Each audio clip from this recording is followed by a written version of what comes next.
Hello students, now we are going to move on the next topic, that is motion of a charged particle in uniform magnetic field.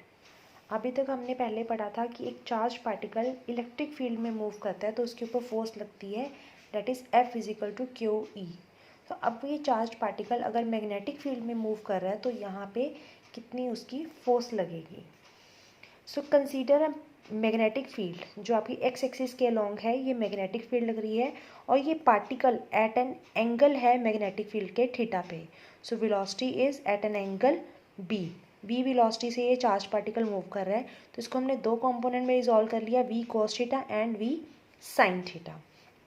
अब V cos theta और magnetic field दोनों आपस में parallel हैं। So that means अगर मैं अपनी Laurent force का फॉर्मूला रिमाइंड करूँ वी क्रॉस बी, तो अगर दोनों पैरेलल हैं तो वी कॉस थीटा के कारण मेरी फोर्स जो हो जाएगी वो ज़ीरो हो जाएगी, कोई भी उसके ऊपर फोर्स नहीं लग पाएगी।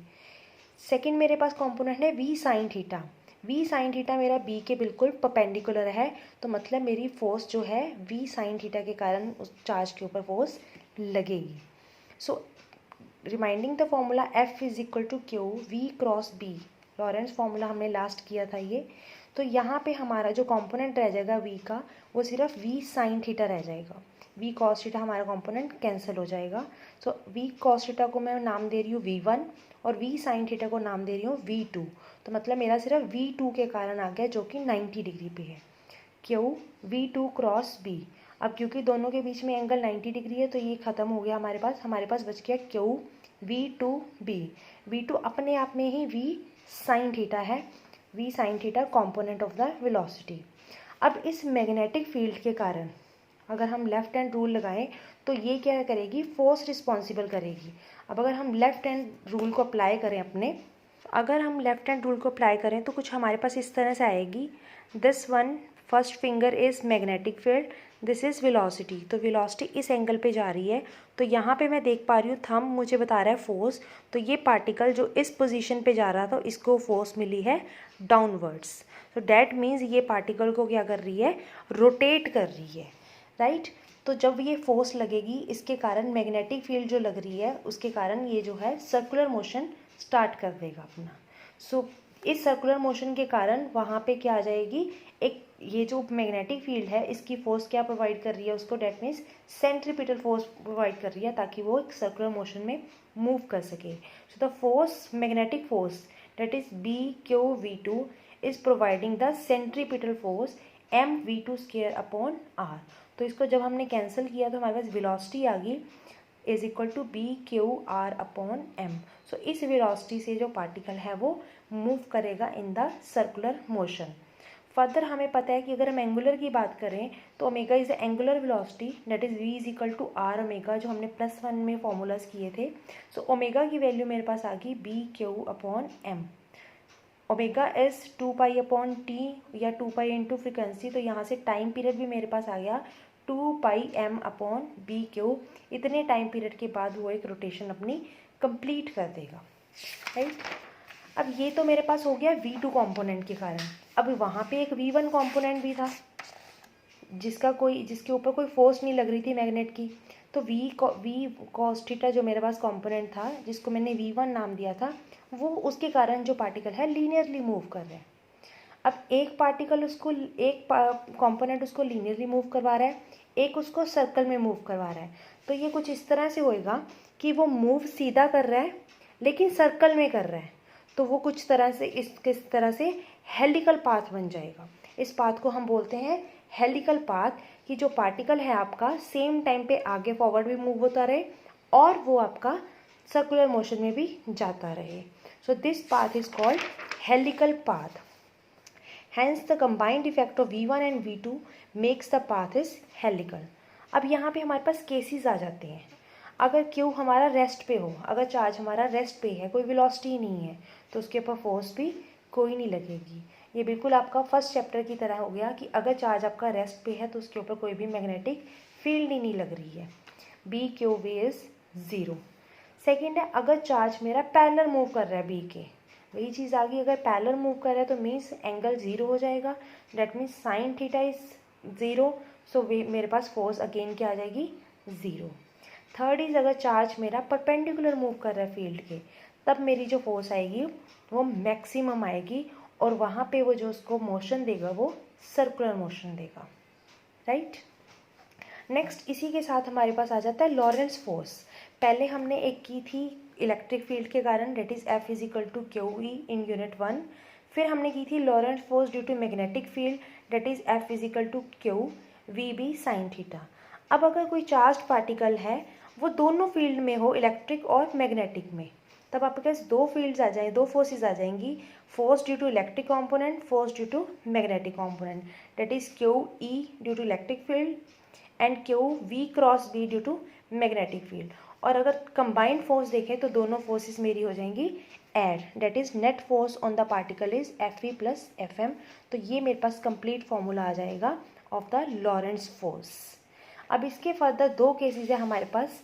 एक तो मेरे पास है कि velocity, electric field and magnetic field both are in same line, that is collinear.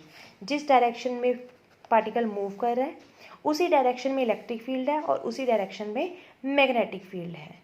तो अब क्योंकि उसी डायरेक्शन में मेरी मैग्नेटिक फील्ड लग रही है तो मतलब V और B मेरी सेम डायरेक्शन में होगी, तो वहाँ पे मेरा force due to magnetic field क्या हो जाएगी, ज़ीरो हो जाएगी, क्योंकि साइन ज़ीरो हो चुका है।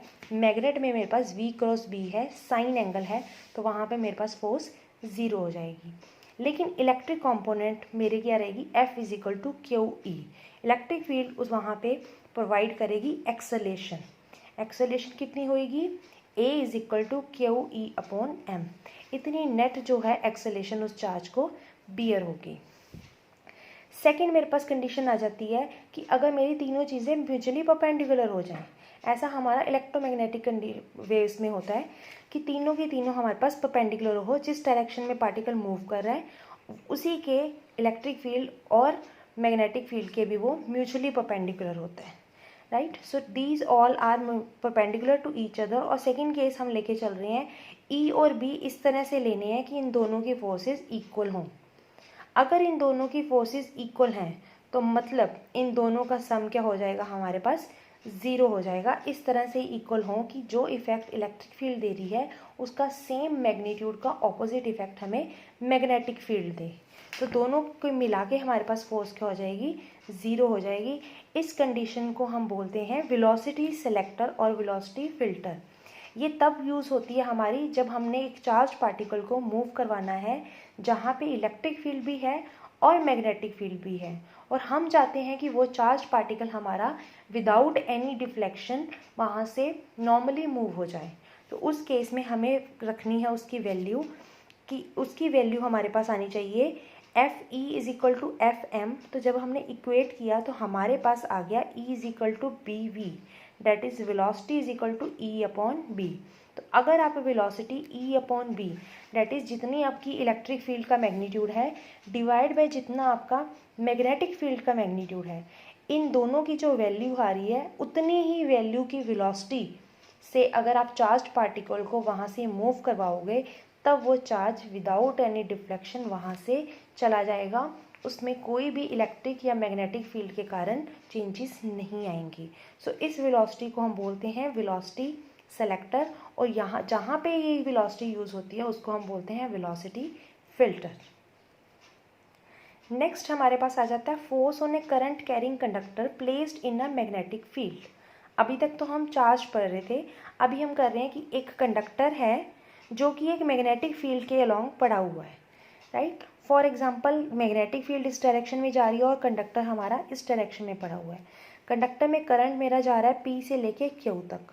तो अगर करंट यहाँ जा रहा है तो डेट मीन्स इलेक्ट्रॉन्स मेरे ऑपोजिटली जा रहे हैं Q से लेके P तक, राइट। तो मेरे पास जो फोर्स का फॉर्मूला होता है that is Q V cross B। तो अब ये इलेक्ट्रॉन्स मेरे यहाँ पे अगर करंट जा रहा है तो मतलब यहाँ पे कोई सप्लाई दी हुई है, तो डेट मीन्स इलेक्ट्रॉन सारे इधर को जा रहे हैं, तो मतलब कोई किसी ना किसी फील्ड की तरफ वो ड्रिफ्टेड हो रहे हैं।